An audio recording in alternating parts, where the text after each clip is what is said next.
Alright guys, welcome to the channel. Today we're going to put in these electric headlight actuators and get rid of all the vacuum stuff that opens up these headlights.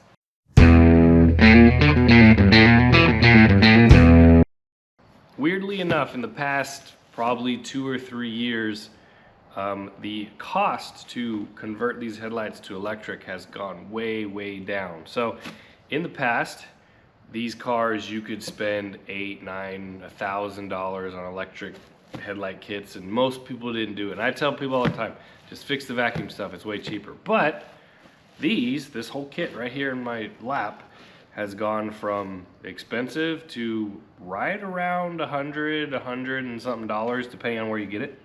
And so we're gonna put it in and see how well it works. Now before we start, I wanna show you this just because it's really interesting to me. So this is an electric headlight actuator that this car actually had installed on it.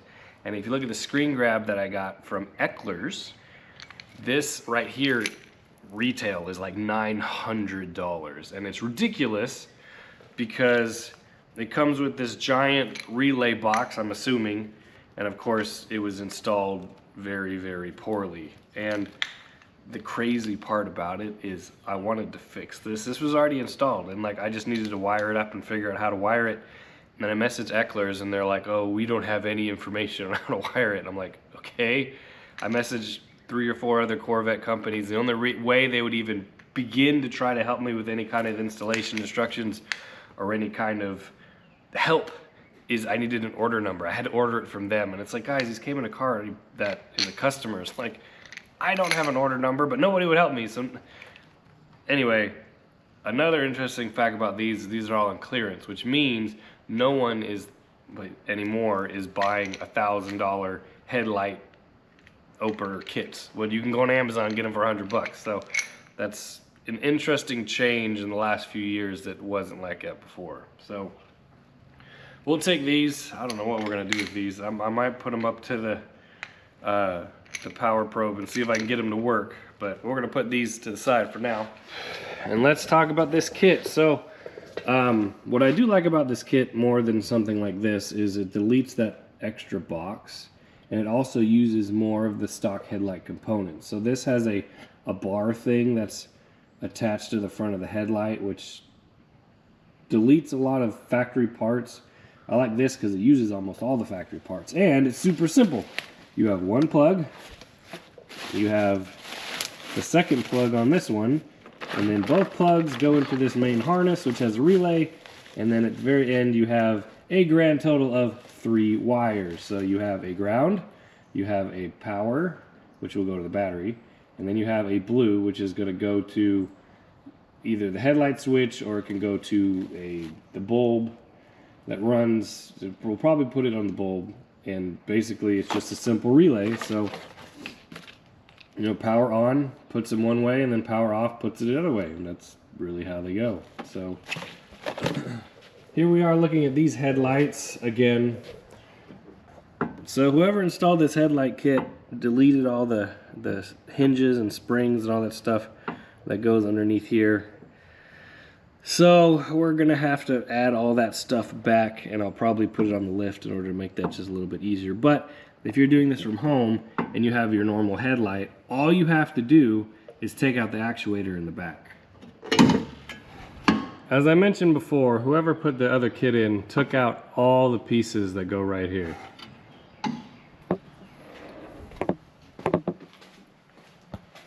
This is the reason why I keep headlights even that have broken ends. It's because this part right here is what is missing, and that's what we're going to put back in that other car. The kit from Amazon really should just be these 4 nuts, and then the lever sticks out and opens using this factory piece. I like that. It's less stuff to take out, easier for everybody to put in. Alright, we were back to pretty much where you guys should be when doing this on your own car. There is this lever now attached. I did take all the springs off of it just because you can do this now. So now you can just pop it up and down like it needs to be. And now we can put those actuators in. So here's a little bit of working theory. Again, there's 3 wires. Black goes to ground, red goes to power, and then this is what happens when you turn your headlights on. See if I can show you this without blocking your view. So that's how it's powered up. Turn your headlights on, turn your headlights off. Headlights on, headlights off. That's it. Super simple. So here we have the electric motors just kind of sitting in the headlight buckets. Again, we're gonna test them and see how they work before we hardwire them and hard install them. But that's the way I found that's the best way to put them in, facing downward and then on the outside of each headlight. So outside, outside. I guess you could put them the other way. Maybe that's how they're supposed to go. Again, there's no directions for these things, so I'm not sure. And it looks like you can put them in this way too. So I guess it really doesn't matter which way you're going with it. It clears the hood both ways. Basically, it moves the motor from here to here instead of here to here. So which way to do it, I don't know. Whichever way you feel like doing it. I think I'm gonna put them over to the side. Why, I don't know. And we'll see how those fit once they're hard mounted. But yeah, looks like they can go either way. Electric motor is installed. I don't have any springs on it, so we're gonna see how well this wants to work without springs.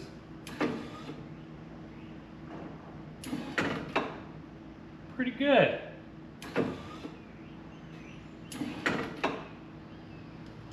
So again, there's no instructions on this thing at all.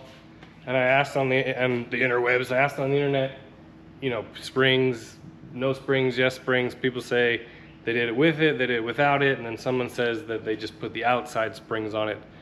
Well, that's probably what I'm gonna do. I'll put the outside springs and see how that works and go from there.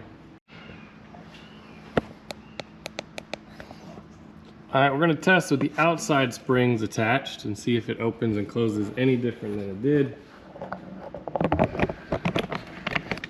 I have a feeling it's not gonna matter.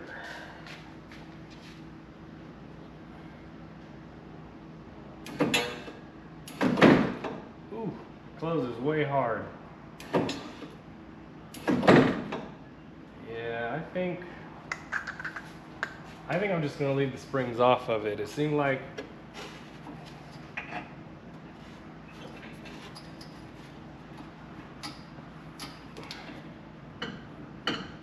my only concern is it's going to be bouncy. You're driving down the road, it's just going to bounce around.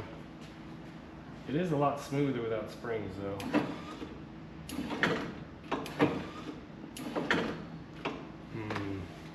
Maybe we'll try the inside ones. I now have the two inside springs installed. Let's see what that looks like. I like that a lot better.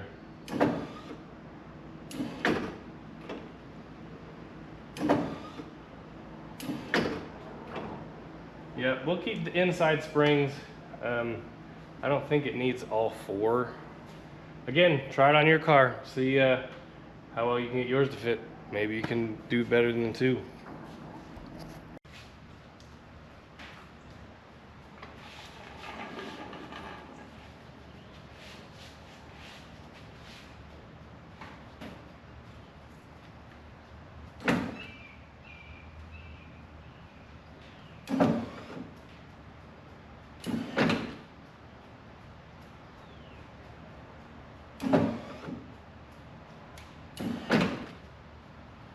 There it is. All right, a couple more tips before we end the video. The first one is to get these springs on, get a hook tool like this, and you just pull them right on. No need to pinch your fingers, have them fly in different directions. This is the easiest way to do it. Second, I did mention in the beginning of the video, I didn't think you had to cut these out. It looks like you do. So this arm, when the lights cycle up, it dropped down to this part. So worst case, what you can do is, let's say you have a set of actuator supports that haven't already been cut, you can just, you know, trace this U shape, and that's more than enough. You know, you don't have to cut it kind of like the Bubba did on this one. So we're gonna get this wired up, and once it's wired up, I will show you guys the final product. All right, here is the final product. Let me show you guys real quick.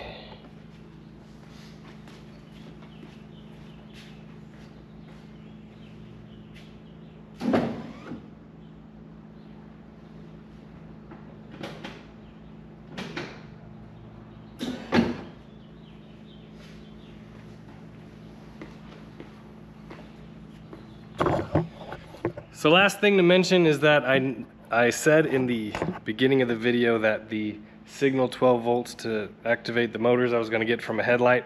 I tried that, and I had completely forgotten that the power to a normal headlight versus a bright actually comes from a different wire. So there is a tan on the normal, and then we have green on the brights. And so you want to get your switch 12 volts from the wire that goes to the bright switch.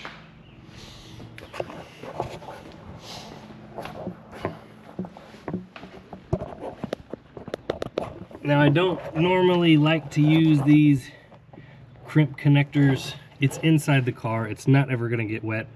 It'll be fine. But this blue wire basically comes from the headlight switch and is a constant 12 volts whenever the headlight switch is on. And what happens is when you hit the dimmer switch, you just switch between the green and the tan wire. Brights, no brights, brights, no brights. And that's how it works. So this is the best place to get your switch 12 volts. All right, guys, there you go. This is the first electric headlight kit I've ever installed. Would I put it on my car? Yeah, I would, and I'll tell you why. Because it's $120, $140 or whatever. You wait for a sale, you might be able to get it cheaper. You can't rebuild the vacuum system for that cheap of a price. I mean, the relays alone are $100, and then you have to rebuild the actuators, and then you have to make sure all your vacuum line's good, and make sure your headlight switch is good. You just can't do it. So if we went back to like the $800-900 systems, of course not. I would never put that in a car. But this, it seems to work. It seems to be doing good. So hopefully it helps somebody out. I'm sorry for kind of the, you know, I'm sorry for the choppiness of the video. I'm recording it as I'm doing it. Never done it before.